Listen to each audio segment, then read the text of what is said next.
at number 5, I have the 1997 Denver Broncos. Now, the Broncos, they had been to multiple Super Bowls in the John Elway era, but they either always came up short or got downright shellacked. Elway was entering the twilight of his career, and he definitely wanted to end his career as a champion before he walked off into the sunset. And the Broncos finally felt like they had a team that could get over the hump. Of course, they already had Shannon Sharpe, the tight end, the superstar running back in Terrell Davis. But in the 1997 NFL draft, the Broncos found a steal in Trevor Price out of Clemson, defensive tackle, to shore up an already top 5 defense. He just made them better. And in the 1997 season, the goal for the Broncos was to finally get over the hump and win the Super Bowl.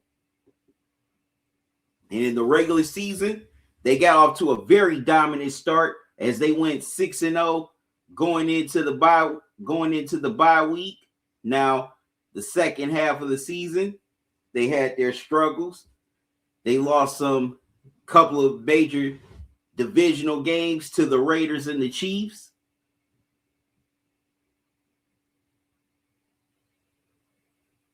But they still managed to win their final 6 games. They finished with a 12-4 record. They finished a game short of the AFC West title as the Kansas City Chiefs won the division title. Well, the AFC West that year.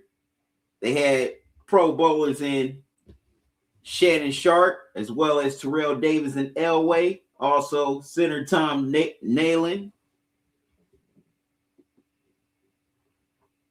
But of course, the Broncos, anchored by head coach Mike Shanahan, had a very prolific offense. During the regular season, they finished top 10 in every offensive category. They were first in offense, averaging 367 yards per game. They were 9th in passing yards, averaging 218 passing yards per game. They were 4th in rushing, averaging 148 rushing yards per game. They were 4th in passing TDs as they finished with 27 passing touchdowns, which averaged out to 2.6 passing touchdowns per game. They were 5th in rushing touchdowns as they finished with 18 rushing touchdowns, which averaged to 1.2 rushing touchdowns per game. And they were 1st in points as they averaged 29 points per game. Like I had just mentioned, they also had a great defense with with Trevor Price, as well as the Hall of Famer Steve Atwater. And they were top 10 in almost every defensive category. They were 5th in defense, giving up 291 yards per game. They were 5th in pass defense, giving up 291 passing yards per game. But they were 16th in rush defense, giving up 112 rushing yards per game. They were 6th in points allowed, giving up only 17 points per game. They finished 10th in sacks, where they ended up with 44 sacks, averaged out to 2.75 sacks per game. And they were 9th in takeaways as they created 31 takeaways.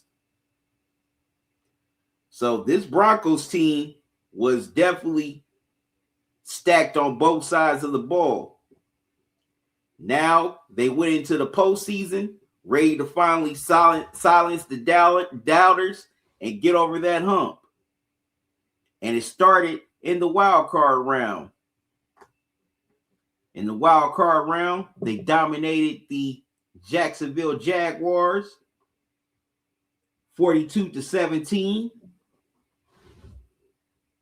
And now they advanced to the divisional round and one of their biggest AFC West rivals stood in the way between them and the AFC Championship, and that was the Kansas City Chiefs, who were the #1 seed in the AFC. Now, this was a hard-fought game between these two rivals. The Broncos, they had a 7-0 lead at the half, but then in the third quarter, the Chiefs scored 10 unanswered points, to have a 10-7 lead. But then the Broncos came back in the fourth quarter to take the lead and ultimately ended up winning 14-10 in Kansas City to advance to the AFC Championship game. And then another team stood in their way, the Pittsburgh Steelers, who were the #2 seed. So the Broncos had to go into Pittsburgh to take on a tough Steelers team that dominated the regular season in order to advance to the Super Bowl. And the Broncos started out this AFC Championship game very dominant. They led, 24-7 at the half. But of course, the Steelers, the team that they were, they rallied to close the gap within 3. But the Broncos, they ended up holding off the tough Steelers and got a 24-21 win in Pittsburgh to advance to their first Super Bowl since 1994. And now finally, one more game stood between them and capturing that elusive Lombardi trophy. They will have to go through another great team and another Hall of Famer in the Green Bay Packers with Brett Favre, the welfare king, in Super Bowl 32,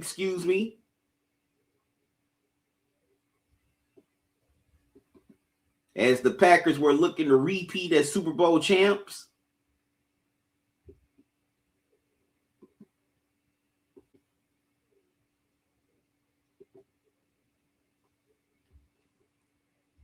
And this game definitely was going to be a very close battle, as both these teams were great. You had 2 all-time great quarterbacks on each sideline. First quarter, game was tied at 7. Then the Broncos, they took a 17-7 lead at halftime. But of course, with the Packers, with all that talent on offense, with Favre, Antonio Freeman, they definitely came back, definitely made a comeback here in the second half. They got it to single digits, but the Broncos were determined. Elway and crew wouldn't be denied. And they ended up getting the 31-24 win to win their first Super Bowl title, to finally get that monkey off their back that had haunted them for over a decade, losing all those Super Bowls. John Elway ended up winning his first title. Terrell Davis was named Super Bowl MVP, rightfully so, as he had a monster game. I have to trying to find his stats now. He had 30 carries for 157 yards and 3 touchdowns. John Elway was pretty pedestrian, as he had 12 completions on 22 attempts, 123 yards, 0 touchdowns, an interception, and only a 51 QBR rating.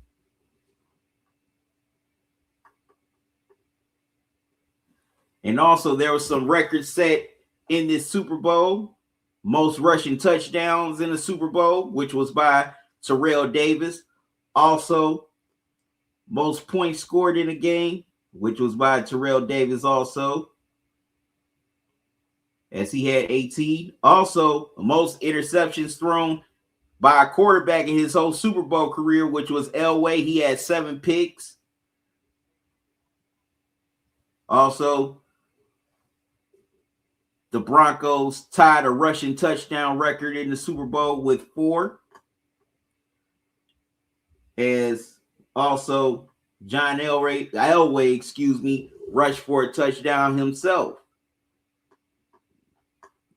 But the Broncos finally got their redemption and became Super Bowl champs. Now, I picked this team at number 5 because it's underrated that the run they went on to get to the Super Bowl. Of course, they had their home game against the Jaguars. They dominated, but they had to take on the number 1 and the number 2 teams in the AFC on the road in order to get to the Super Bowl. And they won some pretty close games against those 2 teams.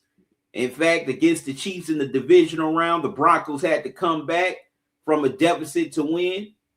And also, they had to hold off a Pittsburgh team that had just been to the Super Bowl a few seasons earlier. Also, people forget how underrated this team was. This team had talent all across the board. Of course, we know about Elway, Shannon Sharp, and Terrell Davis, but also you had Mark Schlereth, who's become a prominent NFL analyst. He was one of the best old linemen in the game. Also, you had Ed McCaffrey at wide receiver. That's the daddy of Christian McCaffrey. Plus, on the defensive side of the ball, you had dudes like Darren Gordon, Ray Crockett, Keith Traylor, So this defense was no joke. And also, this team definitely also, was 12-4. Plus, they also don't get credit for just how dominant they were on both sides of the ball. This team was definitely dominant. As a matter of fact, almost ended up having a top 3 seed in the AFC if they wouldn't have lost a few games during the regular season. Plus, this was John Elway's masterpiece. This definitely was. He finally got over that hump and became a Super Bowl champion. And this was the cherry on top for his career. He was already a Hall of Famer, but this really solidified him into legendary status. And plus, this Broncos team